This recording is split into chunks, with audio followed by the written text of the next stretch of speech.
Okay, what we've got here, Dan, is the raw file as you sent it over. I've got this loaded into Lightroom. It just brought it in just as you sent it to me, and as you can see, that pinkish cast is gone. I think that has to do with the codecs, the translation software behind the scenes that Lightroom is set up to handle that. The first thing that I'm going to do is I'm going to play with the light a little bit on here. So I'm going to go over here to the slider bar, and what I'm going to do is I'm going to bring the shadows control up. So now you can see that I start getting some of that detail here in the lower lit spots. And while I'm doing that, I keep an eye on the histogram up here to make sure that I'm not blowing anything out. So if I push this and we've got stuff railed over here, that just means that I've got way too much light. So I'm going to set that back there in the middle. And I've got that kind of where I want it. I'm going to bring up the clarity a little bit. And what that does is that increases the contrast in the midtones, this central area right here. And by doing that, it doesn't really affect the blacks and whites, but it adds a little bit of distinction in all of the stuff between black and white and their full colors and everything. I'm going to do the same thing with the vibrance, and what that does is that just gives a little bit of boost in the mid-tone colors. So it makes it look a little bit more realistic. It gives it a little bit more pop. And as you can see, I'm still not really clipping or anything. My blacks are all the way down to black. My white is almost up there, and I think that's good for the moment. Next thing I'm going to do is I'm going to get this thing cropped, because you can notice that the ocean here it's flowing out of the left side of the screen. So what I'm going to do is come over here and I'm going to level this out so that using the lines that appear on the grid there, I can set it so that it's level with the horizon. And yes, I know that the Earth is curved, and we should be able to see that. If we want, we can also go down here to lens corrections, and we can do some profile corrections, because as you can see, as soon as I hit that, it came up and it knew exactly what lens you had it set at. Right here you can see that you had it zoomed in at 52 millimeters. You're shooting ISO 200, f10, 1/500th of a second. And if I flop this back and forth, you can see how it corrects. It barrels the image a little bit. So this is getting rid of the natural distortion that, let's face it, every single lens has. I can also turn on the chromatic aberration removal. Your lens is probably good enough that that's not going to be an issue, but if we were to zoom in and you were to take a quick look there along that black line, if you had chromatic aberration, you got just a touch, but it's really hard to see, and you might not be able to see it in this video, but there's like this little reddish yellow line that follows that black line, and when you turn this on, it minimizes that. That is a nitpicky detail that I don't think you're really going to need to ever worry about. So I'm going to flip this back up to the Basics tab, and I'm going to go up here and I'm going to hit the graduated filter, and I'm just going to drag a filter down here.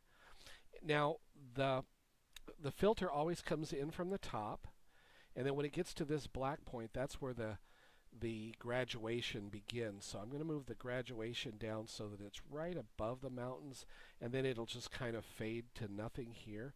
So anything from this black dot up is full effect. So what I'm going to do is I'm going to just knock the exposure down a little, and I'm going to hit this dehaze feature, which actually just kind of adds some contrast and really makes that pop a little bit. I'm going to pull that down just a little bit farther so we don't have such a distinctive white line. There is a line in the clouds there, but let's get that graduation away from that so that it kind of blends that a little bit better.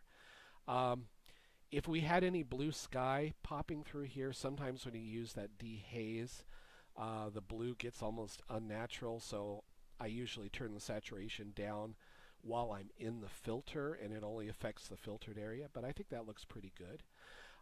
The next thing I want to do is I'm going to, like I said, I got the vibrance and the clarity set. I think that looks pretty good. This is pretty much exactly what I sent you. The only thing, we got a little bit of headroom up here, so what I'm going to do is I'm going to just open this up a little bit and boost the exposure up just a touch, and just kind of play with the contrast and just kind of stretch that out just a little bit, but making sure that we're not really clipping. And there. So these little indicators are not glowing. If they are glowing, it tells you that a certain pixel has clipped. So we're staying right in the dynamic range of the whole thing. And guess what? We're done. That picture really looks great.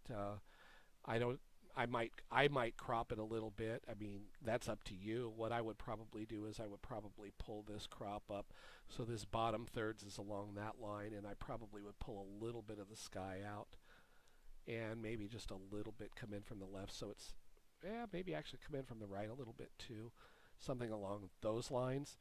I think it's visually very appealing, and I mean, it's a really nice shot. This is in the develop module. Once you go back to library and you click down here on this grid view, you can see these are the three pictures that I've put in your folder for right now. But you just highlight that picture and you click export. And when you go export, I'm just going to put this out on my desktop for right now. You got some features here. You can do custom naming, custom sequencing. We can even come in here and we can do like watermarking if we want. We can put a watermark on there. We can edit the watermark, so we can say, let's make this DS Cole, and let's see, we'll make that white, kind of a gray color there, and we're going to call this DSC, create that. So now when we export this, we also want to sharpen for screen. We export this, going to overwrite the one that's already there. And then if we want to take a quick look at that image, all we have to do, and I hope this works, is we go in here. I find that image, Lightroom test right there. And let's see, I want to open that in Photos.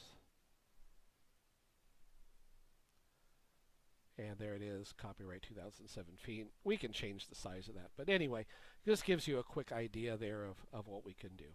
So I hope that is